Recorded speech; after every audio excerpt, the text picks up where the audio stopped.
I'm Billy S, welcome back to the channel. Today we're delving into the dark caverns of a quaint little island called Koholint to slay the monsters within, as we rank the weird and wacky bosses of The Legend of Zelda: Link's Awakening.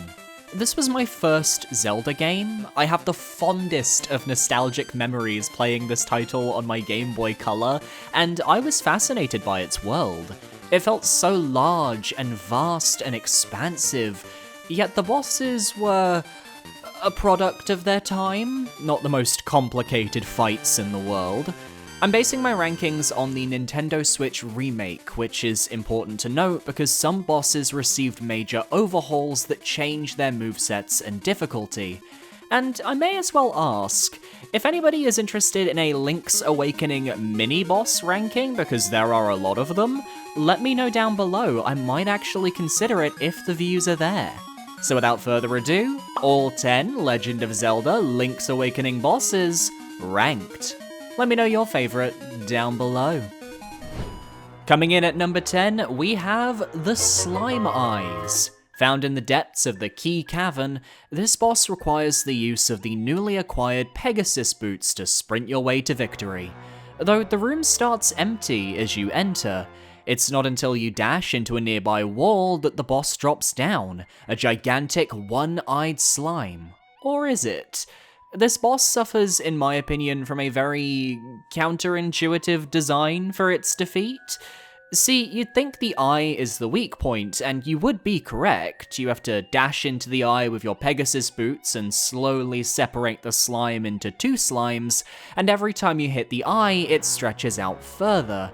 But if you take too long, it'll retract. The tricky part is understanding when the game wants you to go from dashing at the eye to targeting a completely different location. Once the eyes move to the sides of the slime, you're supposed to then dash at the midpoint of the boss, acting like a pair of scissors and snipping them in half. I don't think this is very well telegraphed, and it could have been nice to have a visual indicator. Maybe the slime in the middle changes to a different color or something. The second half of the fight is much easier. The slime eyes bounce up, slam down, you avoid them, hit the eyes, then they die. Not too complicated. It's worth remembering that all of these bosses were originally designed for the Game Boy, so none of the battles feature any crazy complicated mechanics, and had the splitting of the slimes felt more intuitive, this would actually be a much higher entry on the list. But as it stands, it's the boss I forget about the most when replaying Link's Awakening, and that is definitely to its detriment. At number 9, we have the hard-hit beetle found in the Color Dungeon that was added in the DX version of Link's Awakening. When you think about Nintendo and gimmicks, you think about their forays into motion controls or their awful VR attempt with the Virtual Boy, but the hard-hit beetle uses the crazy newfangled gimmick of color. See, the original Link's Awakening was a monochromatic game due to the Game Boy's tech, but once the color was released, Nintendo re-released Link's Awakening with those shiny new graphics, and added a new hidden dungeon for good measure. The hard-hit beetle is the boss of that dungeon, but ironically, I think he's a bit of a letdown in comparison to the rest of the content that was added, because he doesn't utilize his color gimmick in the slightest beyond his design being a visual health bar. How do you beat the hard-hit beetle? I'll give you a hint, it's in the name. You hit the beetle hard. Literally, just keep attacking the beetle as fast as you can without taking a break, and you will win the fight. If you stop hitting him for long enough, he'll regenerate his health, and when you have him on his last slither of health bar, he'll summon green Stalfos to bother you. But ultimately, equipping the Roc's Feather and slashing away will win you the fight, and you barely even have to think about it. And this man has the audacity to go, step back, take your time when you start getting him on low health. For a moment, I believed the boss. I got duped, until I realized I maybe shouldn't be taking advice from the creature I'm trying to kill. The mini-bosses of this dungeon were harder than this. At number 8, we have Hothead, the boss of Turtle Rock, and my award winner for biggest letdown of a level 8 dungeon boss in any of these games. This sentient fireball feels like a rejected fire enemy from Mario 64's Lethal Lava Land, so now he's here to terrorize us instead. He'll burst out of the lava, sending 4 lava blobs in every diagonal direction before submerging. All you have to do is utilize your newly obtained magic rod and fire at the boss when he appears. This will cause him to freeze in place, and one more magic rod attack will force him to begin bouncing around the room. You have to do enough damage with the magic rod to split open the protective casing around his weak point, which is pretty easy. Then once the casing breaks open, it's a repeat of the first part of the fight. It's a boss where the pattern is so simple that you'll only be taking damage if you play recklessly or carelessly. The danger comes from the amount of damage the lava and contact deals to the player, but that can be mitigated with the blue mail from the color dungeon. If you're playing the OG version of the game, you might struggle a little bit more, in which case having some of Crazy Tracy's special rub might be the solution instead. I just think for the penultimate boss of the game, it's always been a very anticlimactic fight, and I thought that even when I was like 10. Hothead not beating the easy allegations, I fear. At number 7, we have Moldorm, the first boss of the game and a returning boss from A Link to the Past. In that game, Moldorm was a frustrating fight due to the faster nature of the gameplay, and the penalty for falling from the arena potentially being a long journey back to the boss room. Here in Link's Awakening, I feel some of these issues are mitigated. With a smaller boss arena, Moldorm moves around at a slower pace, and combined with the Roc's Feather being the first item you obtain in-game, it's much easier to hop over Moldorm's erratic movements. He only takes 4 hits to kill from your default sword, which also means the fight doesn't overstay its welcome. So even if you fall off the arena and reset the fight, you lose barely any progress. Plus, with the new design they introduced back in A Link Between Worlds, and the way Moldorm heats up redder and redder as the fight progresses, it's like you're grilling a nice burger on the Barbie. I like that in this variation, Moldorm actively protects its weak spot after being hit once, forcing you to play keep away until it's vulnerable again. And upon reaching the final phase, Moldorm shifts around constantly, making it hard to get an easy shot. He won't win any awards for hardest boss or most unique gameplay, but it's a great introduction to Link's Awakening's bosses and a nice throwback for players who enjoyed A Link to the Past. At number 6, we have the Anglerfish, the boss of the Angler's Tunnel, who received the biggest glow-up thanks to this remake. Because if we're ranking the original Game Boy games, Anglerfish would be in contention for easiest Zelda boss of all time. In fact, actually, he would be the easiest Zelda boss of all time. Sitting there menacingly while you slice his lantern, killing him in roughly 10 seconds. In the remake, the Anglerfish was given a few new moves and a much larger health pool. It takes a whopping 25 hits with your regular sword to take down this behemoth, and I respect the design change. The Anglerfish now has 2 major moves it can use, the first being its slam attack, where it'll dash past Link and slam into the wall behind him, causing various rocks to fall from the ceiling. Trying to hit the Anglerfish's weak spot while the rocks fall is actually pretty tough, as you have to position yourself just right to capitalize. Its other move allows it to summon smaller baby Anglerfish that'll bother Link if left unchecked. Due to the health pool, the Anglerfish also now has a unique stun animation that allows Link to dive down and get extra hits in before the boss recovers. Nobody is saying Anglerfish is now a hard boss or anything, but the difficulty feels more in line with what I expect out of the Link's Awakening boss roster, and for being one of only 2 side-scrolling bosses in the game, it stands out all the more for positive reasons. A well-deserved middle-of-the-pack finish for a boss that finally got the chance to showcase it won't die in 5 seconds. It's a new year, new me, but we're still trying to reach 20,000 subscribers by the summer of 2024, and I know we can do it. Just look at how many of you aren't subscribed yet, let's rectify that. Be sure to parry that subscribe button to stay up to date on all of my future content. Back to the video. And would you look at that, at number 5 we have the Evil Eagle, the other side-scrolling boss of Link's Awakening and the master of the Eagle's Tower. This fight has a similar mechanic to Moldorm where, as you battle, it's possible to fall from the arena, resetting it. Luckily, like Moldorm, I think the Evil Eagle's mechanics are simple enough that each fight reset doesn't feel like a waste of time, as you can hop right back in. And in the case of the Evil Eagle, the boss's movements are far less randomized, so it's more like memorizing a pattern and nailing the execution. The Evil Eagle's weak point is its beak, which when struck will cause the boss to freeze, allowing you to attack for more damage.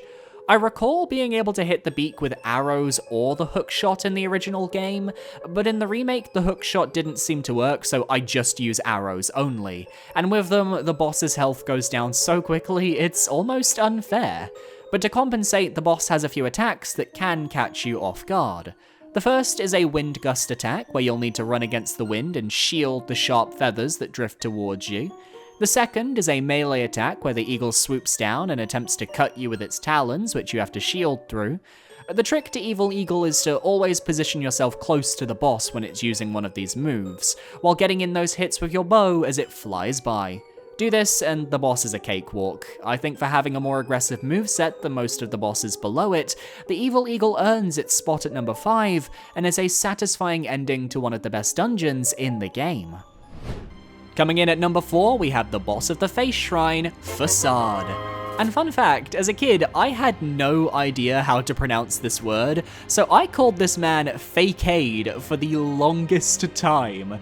Now, if we're giving points for originality, Facade easily tops this list as one of the most memorable bosses from Link's Awakening, to the point where he was reused in the Oracle games.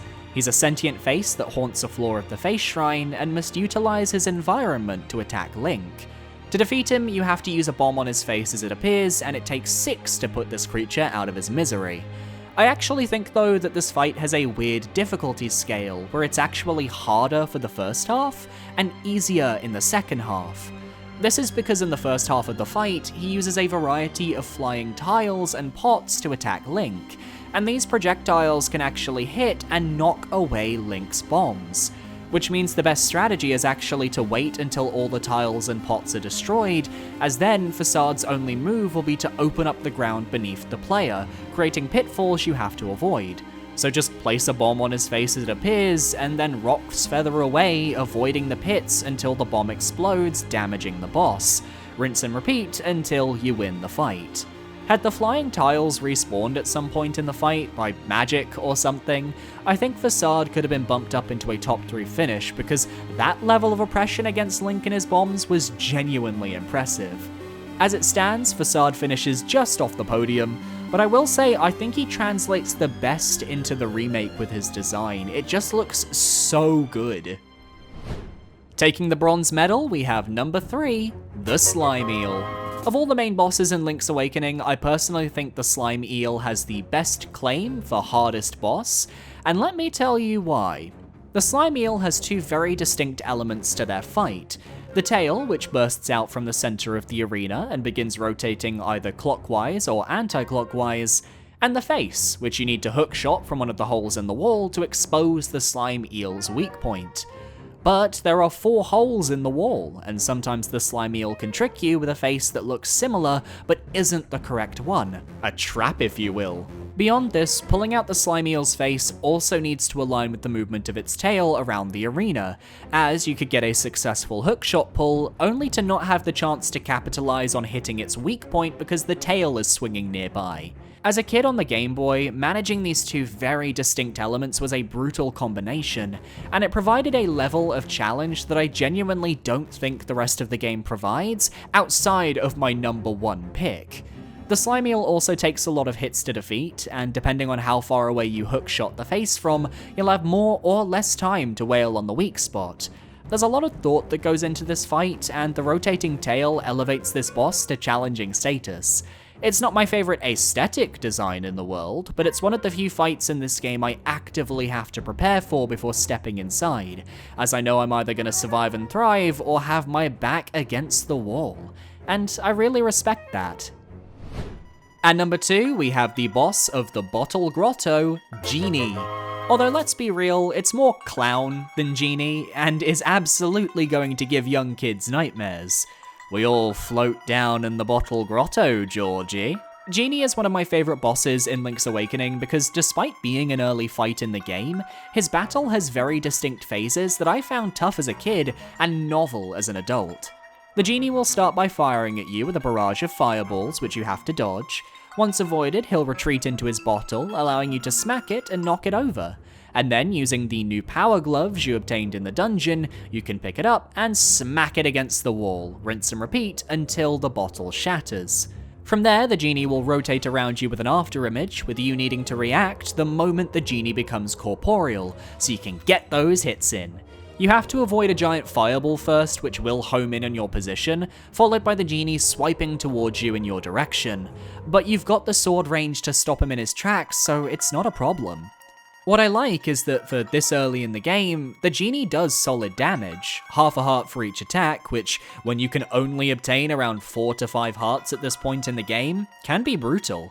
I also appreciate how he is one of the more vocal bosses that you fight. He gives hints in his battle, which young me appreciated, and old me is like, oh, that's cool for the young kids getting into Zelda. Combined with a brilliant design and a great escalation to his fight, he sets a high bar that most of the game doesn't quite match. But it comes as no surprise that my favourite boss fight in The Legend of Zelda Link's Awakening is the final nightmare himself, the creature known as Deathel. In this fight, you don't just face one boss, you face an entire gauntlet of enemies that challenges Link to utilise all his items to win the day. Phase 1 is a giant Zol, a blob that will quickly bounce after Link and can only be damaged with the witch's magic powder. I actually think this is one of the trickier forms, just in terms of positioning, as it's easy to mistime the powder throw when the blob jumps upwards. Phase 2 is a rematch with the wizard Aghanim from A Link to the Past, and the same rules apply. Use energy tennis to reflect his magic orbs back at him, while avoiding the smaller orbs which explode into multiple projectiles.